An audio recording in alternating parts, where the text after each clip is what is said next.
Hey everyone, and welcome back. We're diving deep today into coca production, but with a bit of a twist. Yeah, twist for sure. We're looking at Colombia, specifically the Katat Tumbo region. Right. Now, when you hear coca in Colombia, you might think, oh, drug lords, cartels, that sort of thing. Yeah, that's the usual image. But this deep dive is about a crisis, like a real crisis hitting the heart of Colombian coca farming. Definitely. It's like, imagine this. You've got a place where coca, the bedrock of the local economy, it's suddenly overabundant. And you've got farmers, guys like Franco, who we'll talk about more later, with warehouses full of coca paste, and they just can't sell it. It's almost like too much of a good thing. Yeah. You know, cocoa makes up something like 70% of Katat Tumbo's economy. I mean, for generations, families have relied on it. Wow, 70%. That's huge. It's not just a crop. It's their livelihood. It's their way of life. And now the very thing that they depend on is threatening to destroy everything. That's incredible. And you mentioned Franco. He's a farmer, right? Right. And he's seeing this firsthand. Yeah, he's facing this really harsh reality. The price of coca paste has completely plummeted. I mean, it used to fetch a good price, around 640 euros a batch. Wow. And now it's basically worthless. It's like the bottom has just fallen out of the market. So what happens then? I mean, what are the consequences of that? It's devastating. You've got entire communities grappling with collapsing economies, poverty is on the rise, debt is piling up. It's like a domino effect hitting everybody. And it's hitting hard. One of the sources we looked at mentioned a farmer who's resorted to paying his workers with coca paste because he's just got no cash. Right. It's just a small detail, but it just shows you how bad things have gotten. This crisis is impacting the whole region. So I guess the big question then is, why is there all this coca paste? If the demand's shrinking, why are they producing so much? Well, I think in part it's because farmers, they see those high prices. Yeah. And they naturally want to, increase their cultivation. Right, hoping for bigger profits. Exactly. It's a natural reaction. But there are other factors at play here. You have shifting global demand and maybe tighter controls in consumer countries. You've got the emergence of these cheaper synthetic drugs. Okay, so it's like a wave of change hitting the market, and the traditional coca trade is struggling to adapt. Yeah, exactly. It's a perfect storm, really. Both internal and external factors all coming together to create this crisis. And as you said, the human cost is immense. We're going to meet Jaw later, a 17-year-old who had to leave school to work in the coca fields. It's not just about the economics, it's about these lost opportunities. You've got a future generation being pulled into this system that's falling apart. Exactly. Education suffers, aspirations disappear, and it creates this sense of hopelessness. It's really hard to reverse. And then on top of that, you've got the violence that's so often associated with the coca trade. Armed groups fighting for control, intimidating farmers. It's a constant threat. Right, coca production, especially in places like Katat Tumbo, is tied to Colombia's history of conflict. It's a battle for resources and territory, and coca's of the prize. And the farmers are caught in the middle. Exactly. It's a very dangerous situation. We've got sources that describe this climate of fear and uncertainty. Violence can erupt at any moment. It's a really tough situation to be in. One of the sources even introduced us to Claudia Patricia Manri Rios, an advocate who works with victims of sexual violence. And she was a victim herself during a coca-related conflict. It's a stark reminder of the human cost of this violence. Her experience is tragic. It shows how this crisis is impacting the most vulnerable people. It's not just about economic hardship, but about the erosion of safety, security, and basic human rights. It's like a hidden war fueled by the very thing that's supposed to sustain them. Yeah. It seems like economic hardship pushes people into these tough, sometimes dangerous choices, and that's at the heart of this whole crisis in Katat Tumbo. But let's switch gears a bit. What about solutions? What's being done to break this cycle? Well, both the government and some international organizations are working to help farmers transition to other crops. Like cassava or plantains, right? Yeah, things like that. But it's a really tough sell. Imagine trying to convince a community to abandon their primary source of income, even if it's causing problems, and embrace something totally new. It's a huge ask. So what are the challenges? Is it just about convincing farmers to switch crops? That's a big part of it, but there are other hurdles. You have to think about the logistics. Do these new crops even grow well in the region? Okay. Is there a market for them? Are there processing plants and transportation? It's not a simple swap. It needs a complete overhaul of everything. It's like asking someone to change careers overnight without any training or support. Exactly. And we haven't even talked about the debate between eradication and these alternative development strategies, but maybe we can delve into that in the next part of our deep dive.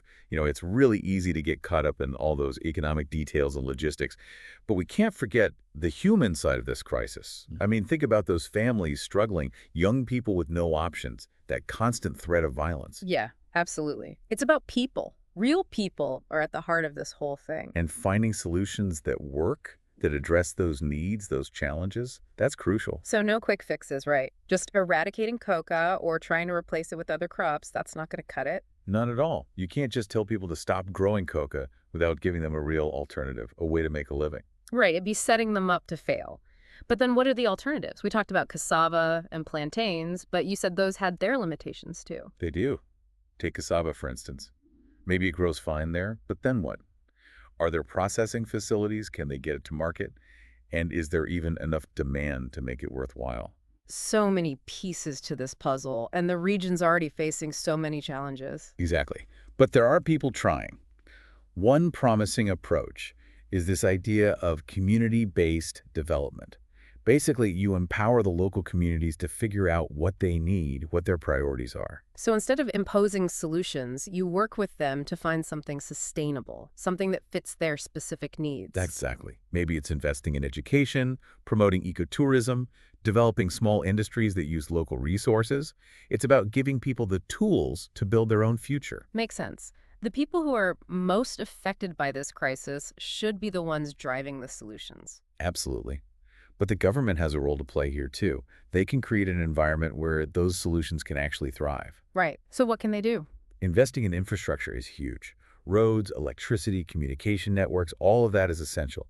And then providing access to credit, to markets, for farmers who want to switch crops. Maybe they want to grow coffee instead of coca, but they can't get a loan or don't know how to sell it. The government can help with that. It's a delicate balance, though, isn't it? Supporting those legal activities while also cracking down on the illegal side of things. It's very complex. And it brings up another really important point, the demand side. We've been talking about the farmers, the coca plants, but what about the people who are buying the cocaine? Yeah, that's the other half of the equation, isn't it? The consumers who create that demand. What can we do about that? Well, addressing demand, that's a whole other challenge. You need a multifaceted approach. Think prevention programs, treatment programs, helping people understand the risks and the consequences of drug use. So we're talking about prevention, treatment, addressing those root causes, but what about changing attitudes? I mean, cocaine is often glamorized, especially in movies and TV shows. Does that have an impact? Absolutely. Yeah. I think challenging those social norms that make drug use seem attractive or cool is essential. Like Yeah. how we view success and wealth even. Are we accidentally promoting drug use? We need to look at those messages. Right, and promote those healthier alternatives. So it's not just about treating addiction, but preventing it in the first place. Exactly. Tackling those underlying issues. Yeah. Poverty, trauma, lack of opportunities, all those things. Addressing demand isn't just about tougher laws and penalties. It's got to be a broader, more compassionate approach. And it seems like it has to be a global effort. Colombia can't solve this alone. We're all kind of interconnected in this system, right? Exactly. It's not just Colombia's problem. We need international cooperation, sharing resources, a real commitment to tackling those inequalities that drive the drug trade. It's a shared responsibility. So instead of fixating on those coca plants, we should focus on creating a world where people don't feel like they have to grow them. That's the ultimate goal. Investing in education, healthcare, economic opportunities, those safety nets that give people a real alternative to coca. Imagine if those farmers in Katat Tumbo had choices, if they could pursue their dreams, build a future for their families without that fear and desperation. It's a long-term vision, but definitely worth striving for. Absolutely. Those people and so many others around the world deserve that chance. This deep dive has been really eye-opening. We've gone way beyond those simple stories about drug wars and cartels to understand the human side of things, the complexities. And we've looked at those potential solutions. It's not just about getting rid of the crops, but creating opportunities, giving people hope, building a more just and sustainable world. So as we wrap up here, what are the key takeaways you want our listeners to remember? Remember, this coca crisis is a human crisis. It's about real people facing real struggles, and their stories deserve our attention, our empathy, and our action. Think about the choices we make every day, even those that seem unrelated.